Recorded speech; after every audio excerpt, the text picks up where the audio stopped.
24-এর নির্বাচনে যখন কোন রাজনৈতিক দল গেল না, তখন উনি নতুন একটা ধান্দাবাজি শুরু করলেন। উনি কিছু স্বতন্ত্র প্রার্থী দাঁড় করায় দিলেন। সারা বাংলাদেশে কিছু স্বতন্ত্র প্রার্থী দাঁড়াইলো। তারা এমন একটা ভাব ধরলো, আমরা আওয়ামী লীগের পক্ষে না, আমরা হইলাম স্বতন্ত্র।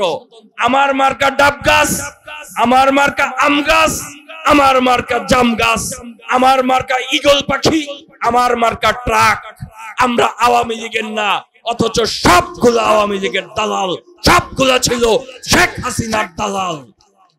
কারণ বাংলাদেশের মানুষকে যেমনি ভাবে তারা বারবার ধোঁকা দিয়ে বাংলাদেশের মানুষকে ধাঁধায় ফেলে ক্ষমতাকে কুক্ষিগত করেছে, সেই একইভাবে 24-এর নির্বাচনে স্বতন্ত্র প্রার্থী দাঁড় করিয়ে দিয়ে সে বাংলাদেশের মানুষকে ধোঁকা দেওয়ার চেষ্টা করেছে।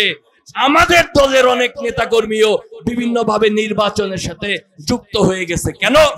ওই যে ধোঁকায় পড়ে গেছে, ভাবছে আওয়ামী লীগকে ফেল করাই দিতে হবে, নৌকা মার্কারে ফেল করাই দিতে হবে। কাজে আসেন আমরা আম গাছ মার্কায় ভোট দেই, জাম গাছ মার্কায় ভোট দেই, ট্রাক মার্কায় ভোট দেই, ঈগল মার্কায় ভোট দেই। আসলে তারা আরো বড় দালালকে ভোট দিচ্ছিল।